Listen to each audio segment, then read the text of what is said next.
Have you ever opened your phone, just for a minute, only to close it feeling like everyone else is ahead of you? Someone your age just bought a house. Someone else got promoted. Another friend is traveling the world. And suddenly, your own life doesn't feel good enough anymore. But here's something most people never realize. You weren't born comparing yourself to strangers. Your brain learned to do it. And today, it's doing it almost automatically. So why does your mind constantly measure your life against everyone else's? Why could someone else's success make you question your own? And why does comparison almost always leave us feeling worse instead of better? By the end of this documentary, you'll understand the hidden psychology behind comparison, why your brain keeps doing it, why social media makes it even stronger, and more importantly, how to stop letting someone else's life determine how you feel about your own. Because once you understand what's happening inside your mind, you'll never look at comparison the same way again. Before we continue, I want you to think about something. When was the last time you compared yourself to someone else?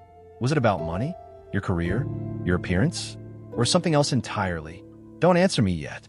Just keep that moment in the back of your mind, because before this video ends, you'll understand exactly why it happened. So, why does your brain compare you to other people in the first place? Most people think comparison is a bad habit, but that's not entirely true. In fact, comparison is one of the oldest survival tools your brain has.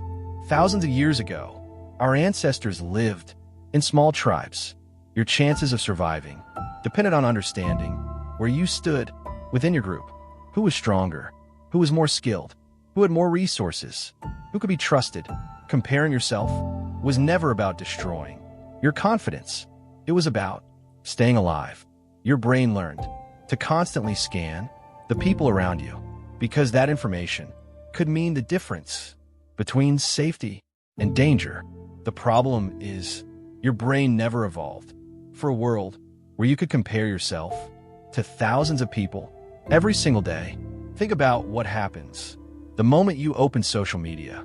Within minutes, you might see someone getting married, someone buying their dream car, someone launching a successful business, someone traveling across Europe, someone celebrating a major promotion. To your brain, these aren't just posts. They're people inside your tribe. Except now, your tribe isn't 50 people anymore. It's millions. And your brain tries to compare you with all of them. No wonder it feels exhausted. But here's the surprising part. Your brain isn't comparing reality. It's comparing your everyday life to someone else's highlight reel. You see their achievements. You don't see the years of failure. You see the vacation photos. You don't see the debt behind the trip. You see confidence. You don't see anxiety. Your brain fills in the missing pieces with assumptions, and almost always, those assumptions make everyone else's life look better than your own. That's why comparison feels so convincing. Not because it's accurate, but because your brain hates missing information. So it quietly creates the rest of the story. And that's where the real problem begins. Because once your brain starts believing those imagined stories, it doesn't just compare your success. It begins comparing your worth. And that's the moment comparison quietly stops being a habit and starts becoming part of your identity. But comparison doesn't stop at what you own or where you work or how successful you seem. Given enough time, it begins to change the way you see yourself. And that's where the real damage begins. Because the more often you compare yourself, the less clearly you see your own life.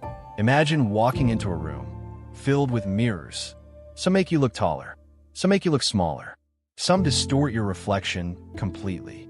If you stared at those mirrors every single day, eventually you'd forget what you actually look like. Comparison works the same way. The opinions, the achievements, the lifestyles, the appearances, the relationships, they slowly become the mirrors you judge yourself by, until one day you stop asking, what do I actually want? And instead, you begin asking, what should my life look like? That single shift changes everything because your goals quietly stop being yours. Without realizing it, you begin chasing someone else's definition of success. Maybe you felt it before. You were perfectly happy with your progress until you saw someone doing better. Nothing about your life changed. Your job was the same. Your income was the same. Your relationships were the same. Your future was the same. The only thing that changed was what your brain compared it to, and suddenly, what felt like enough no longer did. That's the illusion comparison creates. It convinces you that your happiness depends on someone else's life. But here's something fascinating. Psychologists have found that people rarely compare themselves equally. We almost never compare downward. We don't spend hours thinking about the people who have less than we do.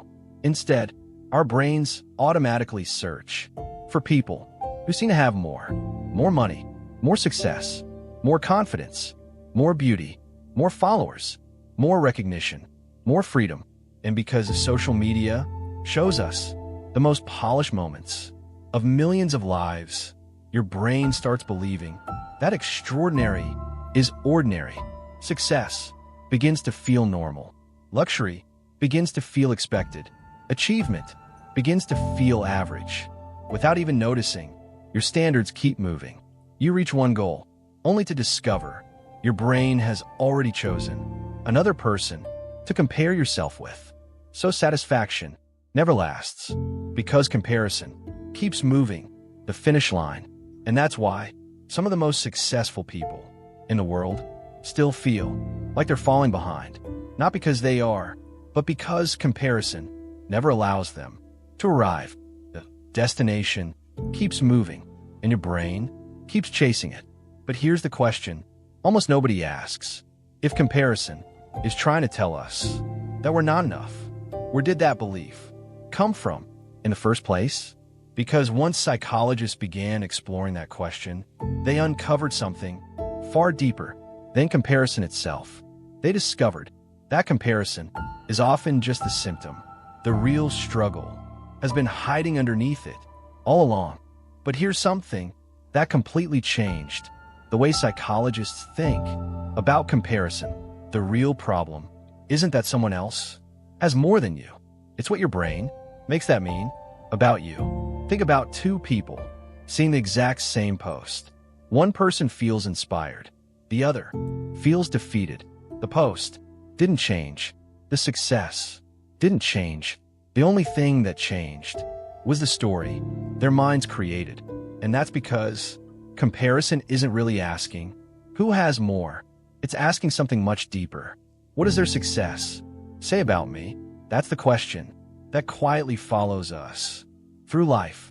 Am I successful enough? Am I attractive enough? Am I smart enough? Am I interesting enough? Am I enough at all? Most of us never ask those questions out loud, but our brains ask them constantly.